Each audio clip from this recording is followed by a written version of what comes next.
ప్రజాపాలన ప్రగతి ప్రణాళిక 99 రోజుల కార్యాచరణ ప్రణాళికపై యాలల మండల స్థాయి సమావేశం యాలల ఎంపీడీఓ కృష్ణారావు అధ్యక్షతన గురువారం యాలల మండల కేంద్రంలోని ఎంపీడీఓ కార్యాలయంలో జరిగింది.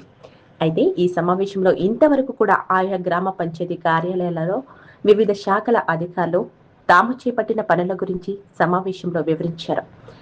ఈ సందర్భంగా యాలల ఉపాధి హామీ పనుల గురించి ఏపీఓ జనార్దన్ వివరిస్తుంటే 3 నెలల నుండి ఉపాధి హామీ కూలీ పడడం లేదని నిలదీశారు.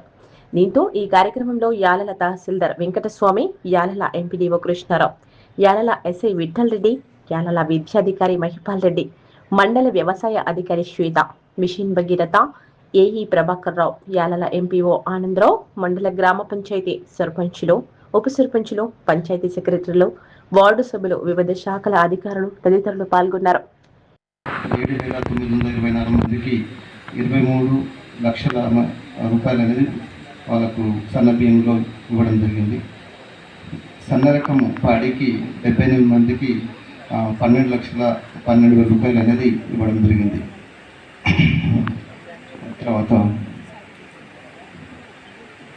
ఈ యాక్సిడెంట్ల గురించి అధిక వేగం అనేది గుర్తుపట్టుకొని తెలియజేస్తున్నాను. అధిక వేగం వల్ల అంటే ట్రాఫిక్ నియమాలు తెలుసుకోవాలి. వాళ్ళు పొరపాటున ట్రాఫిక్ నియమాలు తెలియక అధిక వేగం వల్ల యాక్సిడెంట్ జరిగి కుటుంబం కోల్పోతే మనం ఎంతో ఇబ్బంది పడతాము. కావున ఈ గౌరవ సర్పంచులు పిల్లలకు కానీ అందరికీ అధిక వేగంతో డ్రైవింగ్ చేయవద్దని నేను రిక్వెస్ట్ చేసుకుంటున్నాను. అదేవిధంగా ఈ బాల్య విహాలు అనేది చేయకూడదని మేము మరొకసారి మీ అందరికీ మనవి చేసుకుంటున్నాను. బాల్య వివాహాలు 18 సంవత్సరాలు దాటిన తర్వాతనే చైల్డ్ వివాహాలు అనేవి చేయకూడదు. 18 సంవత్సరాల తర్వాతనే మ్యారేజ్ చేయాలని నేను రిక్వెస్ట్ చేస్తున్నాను. తర్వాత ఇప్పుడు ప్రత్యేకంగా డాక్టర్ చెప్పినట్టు 14 ఏళ్ళ నుంచి 15 ఏళ్ళ పిల్లలకు ఇంజెక్షన్ అనేది ఇప్పించుకోవాలని అందరికీ సర్పంచ్లకు నేను తెలియజేస్తున్నాను.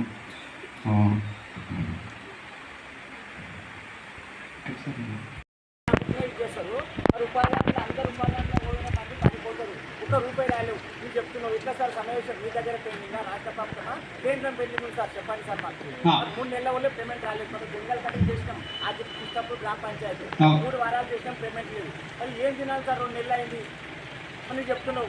ఇది ఏడికి సమావేశం సార్ చెప్పండి. సరే, ఉపాధి హామీలో కూడా ఇప్పటి వరకు కూడా మనకు రాష్ట్రానికి 300 కోట్ల రూపాయలు వేతనాలుగా కేంద్రం బకాయిలు ఉంది. కేంద్రం బకాయిలు అనేటివి ఎక్కడ ఇంకా రాలేవు. కావున ఉపాధి హామీ కూలీల అకౌంట్లో పడలేదు. ఈ 300 కోట్లు ఈ నెల ఆఖరి వరకు అందరికి కూడా జమ అవుతాయి కాబట్టి అవి రానాడుగా అందరికి కూడా అకౌంట్లలో పడతాయి. 15వ తారీఖు వరకు మన డిపార్ట్మెంట్లో ఉన్నటువంటి కార్యక్రమాలు చేపట్టడం జరిగింది. మన మండల్లో 76 ఓహెచ్ఆర్ ట్యాంకులు ఉన్నాయండి. దాంట్లో మరియు 88 హ్యాండ్ పంపులు ఉన్నవి. అందులో 32 రిపేర్ చేసుకోవడం జరిగింది. మనం మండల్ లెవెల్లో అన్ని గ్రామాల నుంచి. మరియు సింగిల్ ఫేస్ మోటార్లో వచ్చేసి 191 ఉన్నవి. అందులో 51 రిపేర్ చేయించుకున్నాము. 3 ఫేస్ మోటార్లు వచ్చి 73 ఉన్నవి. అందులో 27 మోటార్లని మనం రిపేర్ చేయించుకొని ప్రజలకు మంచినీటి సప్లై చేయడం కోసం సర్పంచులు, ఉప సర్పంచులు, సెక్రటరీస్ అందరూ సహకరించి ఈ ప్రజా ప్రణాళికలో భాగంగా 15th ఫైనాన్స్ నుంచి పనిచేసుకోవడం జరిగింది. అలాగే మన మండల్లో 12,309 హౌస్ హోల్డ్స్ ఉన్నవి, అంటే నల్లాలు ఉన్నవి, మన ఇంటింటికి నల్లాలు ఉన్నవి.